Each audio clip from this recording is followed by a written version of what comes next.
Olá, meus queridos irmãos, que a paz do Senhor Jesus repouse sobre cada um de vocês e sobre a sua família também. Amém? Eu sou o pastor Antônio Júnior e eu estou aqui muito feliz por compartilhar uma palavra que eu tenho certeza vai mudar a sua vida para sempre. Amém? Eu sei que muitos de vocês têm passado por momentos de aflição, momentos de perturbação na alma. Sabe quando você não tem motivos nenhum para ficar angustiado? Você tem uma família, você tem emprego, você tem uma casa para morar, mas parece que está sempre faltando algo na sua vida. Deixa eu te falar uma coisa, você nasceu para adorar a Deus. Você nasceu para a glória do Senhor. E enquanto você não entender isso, você vai estar procurando um sentido para a sua vida e você não vai encontrar. Então eu quero te mostrar aqui hoje a importância da presença de Deus na sua vida e na vida das pessoas à sua volta. Você que muitas vezes deseja ser usado pelo Senhor, você precisa aprender o caminho para ter a presença de Deus com você. Amém? Eu falo isso porque a presença de Deus ela está em todos os lugares, irmãos. A Bíblia diz que toda a terra está cheia da glória de Deus. Só que existe uma diferença entre a presença de Deus e a presença manifesta de Deus. Amém? A presença de Deus, irmãos, ela está até mesmo num prostíbulo, ela está num lugar onde tem muito pecado, muita tragédia. Ali Deus está, porém Ele não se manifesta. Por quê? Porque não existe uma abertura para Ele agir. Não existe ali alguém adorando a Deus, alguém buscando ao Senhor, que faça com que a presença de Deus se manifeste e mande embora o pecado, mande embora todo o mal. Eu não sei se você já reparou, mas tem pessoas que você chega perto delas e você sente algo ruim, principalmente quando a pessoa assim, é muito depressiva, principalmente quando a pessoa é muito negativa, é aquela pessoa que reclama de tudo. É como se o ar, o ambiente, ele ficasse transformado. Você sente o peso no ar, sabe? E pense também naquelas pessoas que elas estão sempre muito bravas. O ambiente fica pesado, parece que você consegue até apalpar no ar, sabe? Você consegue sentir o clima tenso porque a pessoa está muito brava. Então, irmãos, nós somos os responsáveis por transformar o ambiente em que nós estamos, a atmosfera do lugar, tá certo? E eu vou te mostrar aqui o que você deve fazer para você ter sempre a presença de Deus na sua vida, na sua casa. E ao mesmo tempo, como é bom, né? Quando nós estamos aqui orando, buscando ao Senhor, é como se viesse uma paz que vem do céu para a nossa vida.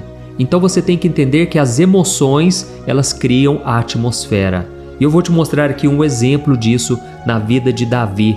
Davi era um adorador ao Senhor, um homem de Deus, um homem que tinha essência, sabe? Ele não usava uma imagem para mostrar para as pessoas que ele era um homem de Deus. Não, ele simplesmente era, naquela simplicidade, Deus usava aquele menino. E Deus quer te usar também para transformar a vida das pessoas. E antes de começar então, vamos fazer o seguinte, bem rápido.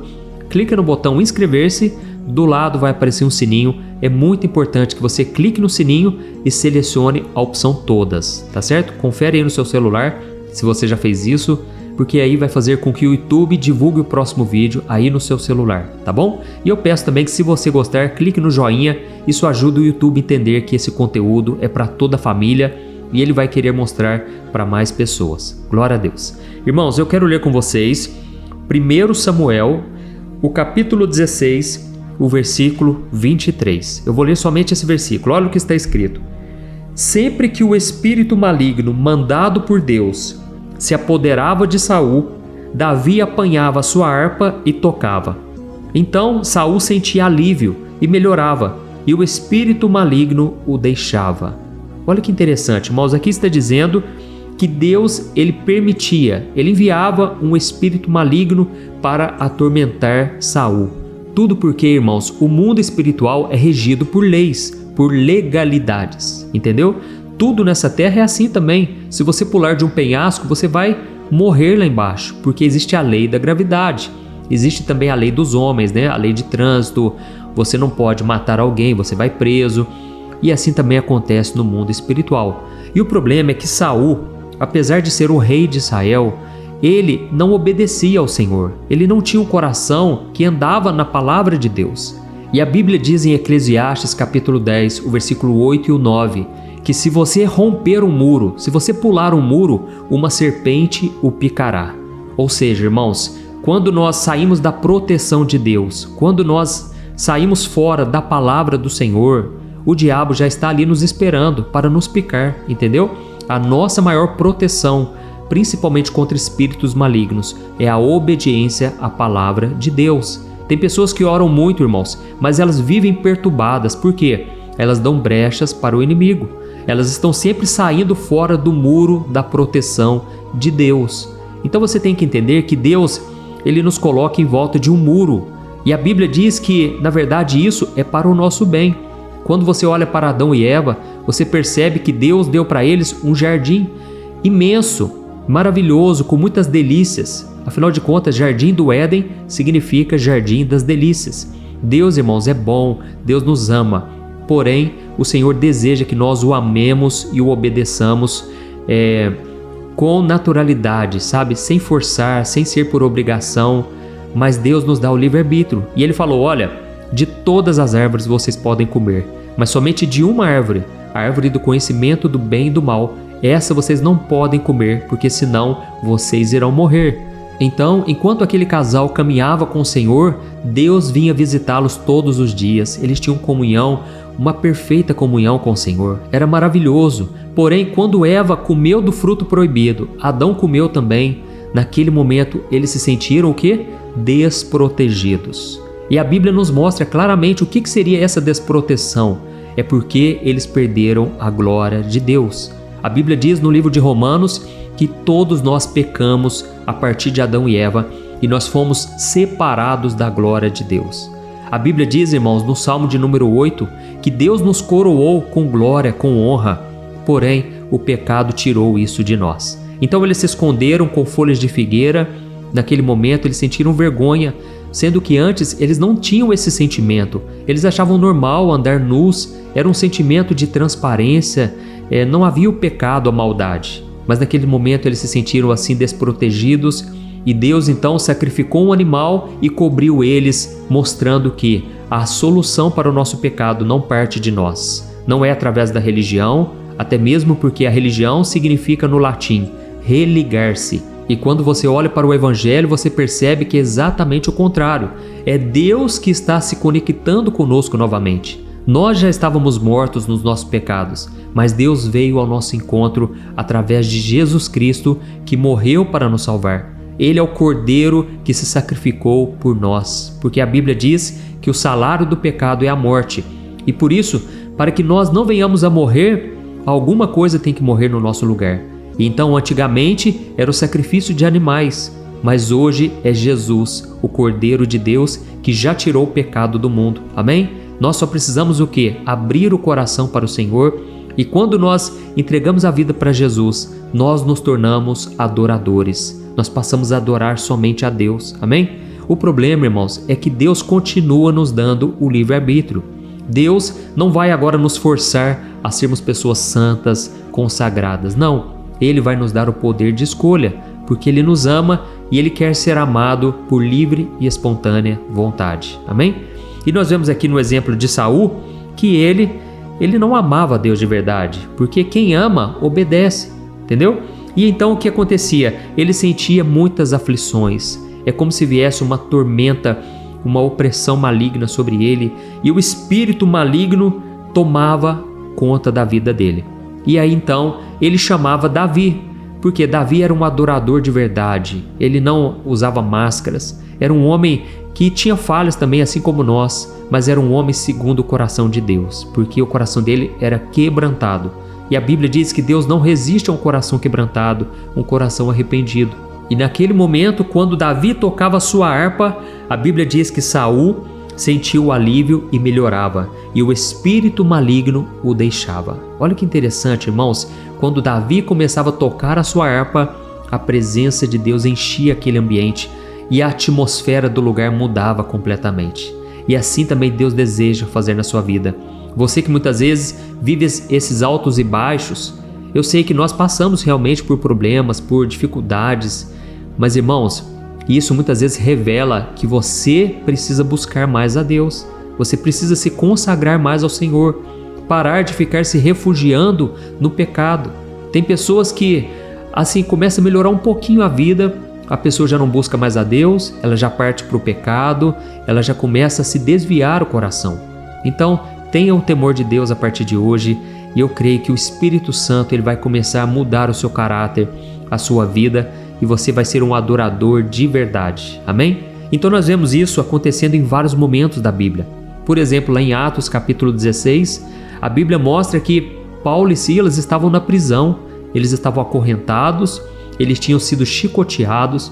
Irmãos, a vida deles não tinha motivo algum para eles enxergarem alguma beleza, alguma razão para eles louvarem ao Senhor. Mas o adorador de verdade, ele não depende das circunstâncias, ele ama a Deus sobre todas as coisas, amém? E Paulo e Silas então começaram a cantar louvores, e a Bíblia diz que os prisioneiros começaram a ouvir aqueles louvores, e a presença de Deus foi tomando conta do lugar. Um lugar que antes era lugar de desânimo, lugar de morte, de sofrimento, até mesmo porque Paulo e Silas, eles estavam muito machucados, eles tinham acabado de expulsar um demônio de uma menina, que ela tinha um espírito de adivinhação, e por causa disso os donos daquela escrava mandaram prender Paulo e Silas, mas antes machucaram muito eles. Então, em vez de ser um lugar ali de sofrimento, de choro, de lágrimas, se tornou um lugar de gratidão a Deus, um lugar de adoração. E a Bíblia diz que por causa disso, Deus enviou um terremoto naquele lugar e os prisioneiros ficaram assustados e Paulo e Silas foram libertos. Naquela hora, o carcereiro se desesperou, ele queria acabar com a vida porque imagine o que ele falaria para os seus patrões, que Paulo e Silas tinham sido libertos. Mas naquela hora Paulo e Silas disseram: olha, não faça nada contra a sua vida, Deus é quem fez esse milagre. E o homem então disse: o que eu faço então para ser salvo? E Paulo disse: creia no Senhor Jesus e será salvo você e a sua família. Amém? Naquela hora Paulo foi lá junto com o carcereiro na casa do homem e toda a família se converteu. Irmãos, Deus também quer fazer isso conosco. O problema é que muitas vezes nós atraímos muitas coisas negativas. Quando nós nos tornamos cristãos mundanos, que gostam somente de buscar as coisas dessa terra, aí então a presença de Deus não se manifesta. Eu confesso que muitas vezes eu já agi dessa maneira. Muitas vezes eu fiquei tão focado, sabe, no problema, na situação que estava acontecendo, e eu não conseguia acreditar. Mas era só eu começar a abrir um pouquinho meu coração para Deus e clamar a Ele e começar a adorá-lo. As circunstâncias começaram a mudar. Mesmo você aí hoje, que as circunstâncias parecem todas desfavoráveis na sua vida, comece a adorar ao Senhor. E mesmo que as coisas não mudem, o seu coração será transformado. Amém? E isso faz toda a diferença, irmãos. O seu coração terá paz. Deus falará com você. Deus te dará calmaria no meio da tempestade. E ainda que as pessoas à sua volta estejam desesperadas, você não vai entrar na onda delas, porque agora você já entrou na atmosfera da adoração. Amém? Inclusive eu lembrei que agora que tem um ministério chamado Atmosfera da Adoração, e eu gostava muito daquele ministério. Então assim, irmãos, eu sou apaixonado no meu Deus, e eu creio que você também, mas nós precisamos praticar, e a Bíblia diz que devemos oferecer sacrifícios de louvor. Irmãos, tem hora que vai ser difícil louvar a Deus, mas ainda assim nós precisamos colocar um louvor aí no carro, ou então, mesmo que seja no gogó, né, cantando. Eu gosto muito de cantar no banheiro, eu acredito que muitos aqui têm essa experiência também. Parece que quando você está ali, a água descendo, você está ali recebendo, né, do Espírito Santo. Parece que é uma coisa sobrenatural e a gente consegue adorar a Deus ali no banho, seja qualquer lugar, pode ser deitado, pode ser em qualquer lugar, irmãos. O importante é aqui, ó, é o seu coração na presença do Senhor. Amém? Se você foi tocado por essa palavra, eu peço que você escreva aqui nos comentários, nós já vamos orar. Escreva aqui embaixo: Deus, eu quero ser um verdadeiro adorador. Eu tenho certeza que muitos também vão tomar essa decisão hoje. Amém? Então espero que você tenha gostado e nós já vamos orar nesse momento, tá certo? Eu trouxe aqui o óleo da unção e eu quero ungir a sua vida, ainda que seja à distância.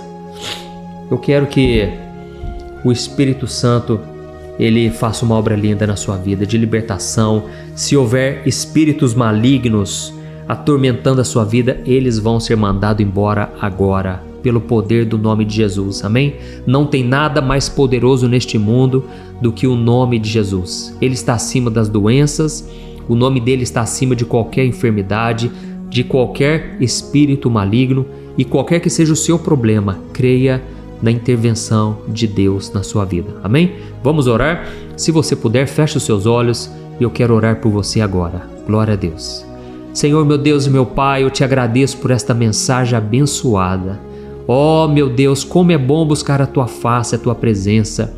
Senhor, quantas vezes eu já senti a Tua glória nos piores momentos da minha vida. Nos piores momentos, Pai, que eu estava encurralado, eu não tinha como sair daquela situação.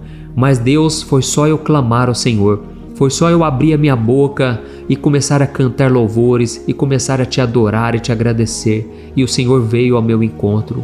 Pai, eu peço que neste momento a Tua presença e a Tua glória venham sobre os meus irmãos também, Pai. Eu sei que muitos agora estão atormentados, Pai, atormentados pelas circunstâncias, atormentados até mesmo por espíritos malignos. Mas assim como Saul se sentia aliviado, eu te peço agora, Jesus, alivia esse coração neste momento.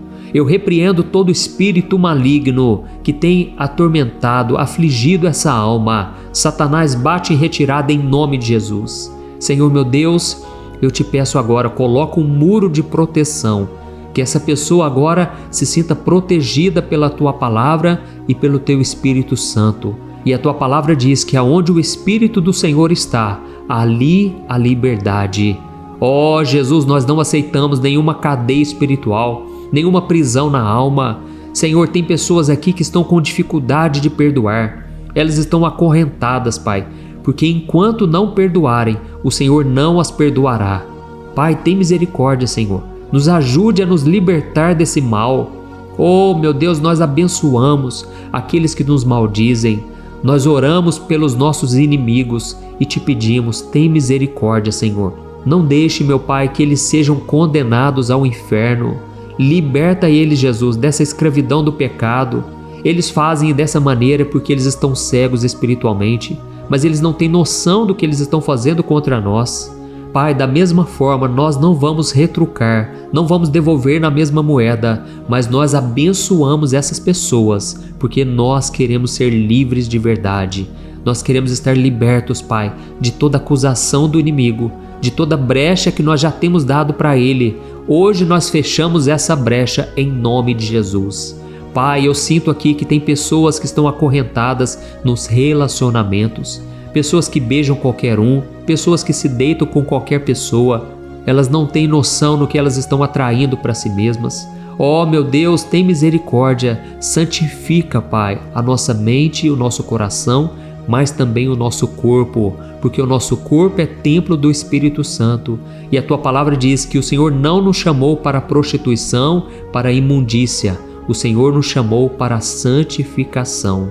Senhor, nos ajude, Pai, a fazer a Tua vontade e que nós possamos ser usados na vida das pessoas, Pai.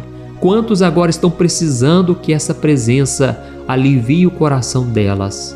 Pai, assim como o Senhor já tem feito isso aqui na oração da manhã e na oração da noite, Deus, toca no coração dos Teus filhos, Pai, para que eles compartilhem, para que mais e mais pessoas sejam alcançadas pelo Evangelho, pela Tua palavra. E neste momento eu continuo com as mãos levantadas e eu te peço, cura toda enfermidade, Jesus. Cura aquilo que para o homem não tem mais jeito, aquilo que para os médicos não tem mais solução. Jesus, coloca a Tua mão e cura completamente, Pai, este homem e esta mulher. Que eles sejam tocados pelo Teu poder e que toda enfermidade caia por terra, em nome do Senhor Jesus. E se houver alguém aqui, Pai, que ainda não entregou a vida para Jesus, que o Senhor faça morada na vida delas, Pai. Ela está agora arrependida dos pecados. Ela crê que o Senhor Jesus é o Salvador, é o Senhor da vida dela. Por isso eu te peço, escreve o nome dela no livro da vida e que a partir de hoje ela venha andar nos caminhos do Senhor. Pai, este mundo não tem nada para nos oferecer. Ele não nos dá nenhuma garantia, mas Jesus nos prometeu que se nós estivermos com Ele, se nós crermos nele, nós já temos a vida eterna. Não entraremos em condenação, mas já passaremos da morte para a vida. Ó Senhor Jesus, obrigado, porque nós não merecemos nada, nós somos falhos, somos pecadores, mas o Senhor nos amou primeiro. e o Senhor quer ter um relacionamento conosco. Restaura então, meu Pai, o relacionamento, que essas ovelhas perdidas sejam encontradas. O filho pródigo volte para a casa do Pai. E eu tenho certeza, Deus, que hoje começa uma nova história nas nossas vidas. É em nome de Jesus que eu oro e eu te agradeço. Amém. Glória a Deus. Aleluia. Glória a Deus. Olha, eu tenho percebido uma coisa que tem me deixado muito preocupado. A cada 5 casais que eu tenho conversado, pelo menos 3 vivem pensando em se divorciar por estarem totalmente desgastados na sua vida conjugal. E talvez você seja uma dessas pessoas, ou porque você já se divorciou ou está pensando nisso, pois já não aguenta mais tanto sofrimento no casamento e na sua vida. Então eu vou te contar uma coisa. Ao longo do meu ministério, eu tenho aconselhado muitos casais e eu pude ver milagres acontecendo. Eu vi casamentos que tinham tudo para dar errado e começaram a dar certo. Casamentos que quem olhava pensava, não tem mais jeito de resolver. Mas eu também presenciei situações tão complexas que não bastava dizer que divórcio é pecado e ponto. Eu precisei ir além e tratar de cada caso de forma madura, compreensiva e à luz da palavra de Deus. E foi então que eu decidi registrar tudo isso que eu aprendi nesses anos em um único livro que já está transformando a vida de milhares de pessoas. O nome dele é O que a Igreja Não Te Conta sobre Divórcio e Novo Casamento. Nele, eu abordo esse assunto que é tão sensível de uma maneira bíblica, sem julgamento e que vai te trazer conforto e direção. Eu sei que muitas vezes você sofre porque você não queria estar nessa situação e também não sabe como sair dela.